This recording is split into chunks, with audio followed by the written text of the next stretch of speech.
At times like this, it's easy to say that nothing is more important than your health. And don't get me wrong, being healthy is not fun, and it's not easy. But I think it's something worth fighting for, worth struggling with, worth at least trying. I understand all too well that life's pleasures get in the way of being healthy. I understand and have the resist to party and enjoy life until you die. That life is short, etc., etc. But during this time, maybe it would be useful to reflect on things that are important, like your health. Things could have been a lot worse than our current situation with Corona. People are afraid. They don't know what to do or what they can do.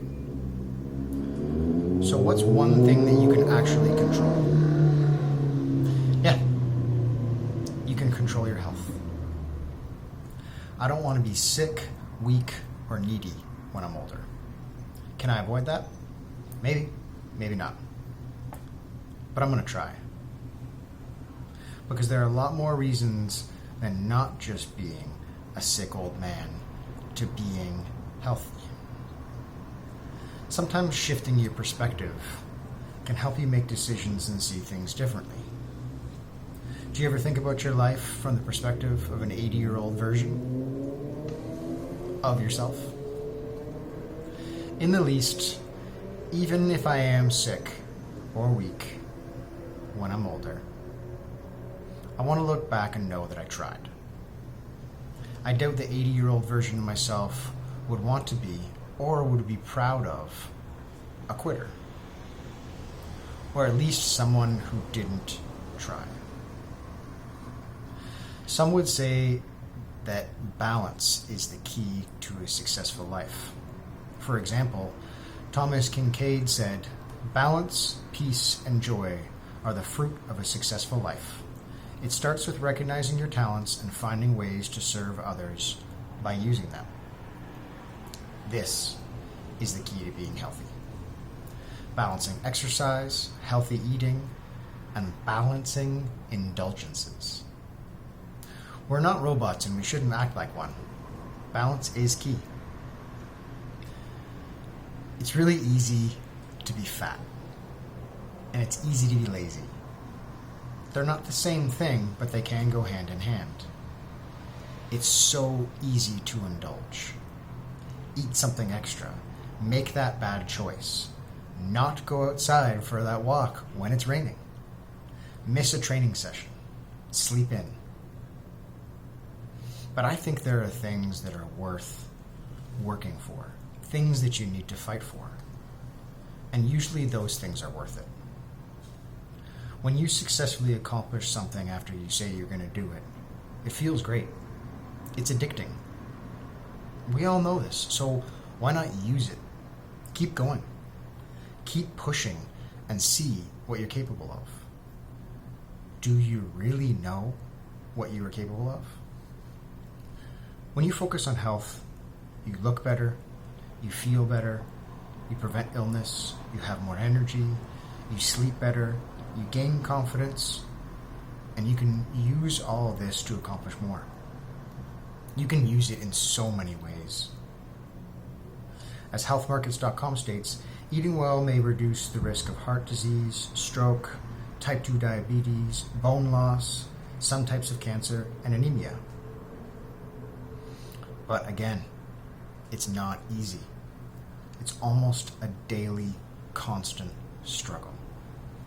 As opposed to what you may believe and what people tell you, it never gets easy. It gets easier, but not easy. This could be because humans are innately lazy.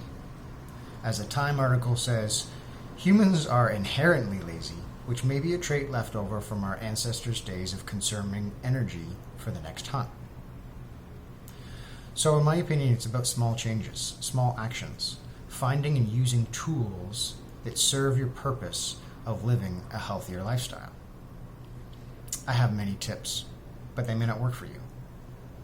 one of my biggest ones that I would share with you is that you need to do whatever you can and you need to do to get the first few days of being healthy under your belt. Assess over it, do what you need to do. Because starting anything is a struggle for the first few days. Then it gets easier. Have goals. Create reasons why you want what you want. Set reminders for this so that you can go back and look at them when you struggle. Because you are going to struggle. And here's another big one that I would share and that works well for me. Get rid of sugar from your diet. It's not good for you. We all know that. There's been some research that has shown that added sugars increase your risk of high blood pressure, and added sugars seem to promote inflammation, and the more and more we find about inflammation, we learn that it's not good for the heart. And that's from lifescience.com. So read, research, and learn. Knowledge is power. I used to be fat. Never lazy as typically defined, but way lazier than I am now. Now I feel and look better in many, many ways. I want to do more, achieve more goals. And a lot of that has to do with the fact that I set a goal and I accomplished it. So I know that I can. And I feel pretty proud of this too. Proud in general. And at times like these, when I know that I am healthy, it makes me even more proud. I'm protecting myself. Because I took the time to learn, I have the tools and the knowledge that helps me constantly. I'm in such a good place that I can actually help others at this point. And not just because of the time that we're in, I mean in general. I'm able to help people through so much because I've spent the time on myself. Now I can help others. When it comes to helping others, especially with something like health, it's a tricky subject. As a trained addictions counselor, and from my own life, I know that one of the most powerful things that you can do to help others is by leading by example. You can't change people who don't want to change. It all comes from within. People change when they want to. But being a solid, dependable example that people can turn to when they need one, an example I mean, is one of the best things that you can do. As Andy Warhol once said, when people are ready to, they change. They never do it before then, and sometimes they die before they get around to it. You can't make them change if they don't want to, just like when they want to, you can't stop them. Thank you.